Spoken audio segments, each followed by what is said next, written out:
Hello everyone, কেমন আছো তোমরা সবাই? আশা করি তোমরা সকলে ভালো আছো। আজকে জানো তো আমার খুব ম্যাগি খেতে ইচ্ছা করছিল, তাও আবার সবজি দিয়ে। তাই বাড়িতে দেখলাম সব রকম সবজিও আছে।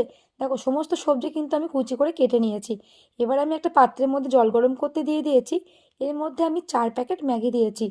তবে ম্যাগিটা কিন্তু খুব বেশি ফোটাবে না, তাহলে ম্যাগিটা গলে যেতে পারে। 1 থেকে 2 মিনিট মতো রাখবে, তাহলেই দেখবে হয়ে যাবে। চলো, এবার আমি একটা কড়াই নিয়ে নিয়েছি।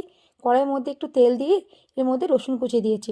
রসুনটা একটুখানি নাড়াচাড়া করে এর মধ্যে আমি পেঁয়াজ কুচিগুলো দিয়ে দিয়েছি। ততক্ষণে দেখো ম্যাগিটাও আমার হয়ে গেছে। এবার পেঁয়াজটা আমি ভালো করে একটু নেড়ে নেবো, হালকা একটু ব্রাউন করব। এরপর আমি সমস্ত সবজি কিন্তু একবারেই দিয়ে দেবো। মিনিট 2 কি 3 মতো আমি নাড়াচাড়া করব, খুব বেশি কিন্তু ভাজবে না, তাহলে খেতে ভালো লাগবে না। এবার এর মধ্যে নুন মিষ্টি দিয়ে দেবো, ঝালটাও দিয়ে দেবো, আর ম্যাগি মশলাটা দিয়ে দেবো। এবার খুব ভালো করে সব কিছু একটু নাড়াচাড়া করে নেবো। এবার এর মধ্যে আমি অ্যাড করব সয়া সস, আর আমি টমেটো সস দিয়েছি। চলো, এবার ভালো করে সমস্ত সবজিগুলো মিশিয়ে নেবো। দেখো, অনেকটা কিন্তু সেদ্ধ হয়ে গেছে। এবার এর মধ্যে আমি ম্যাগিটাকে দিয়ে দিয়েছি। ম্যাগিটা কিন্তু দেখো আমি যেমন করে নাড়ছি ওরকম করে আলতো হাতে নাড়বে।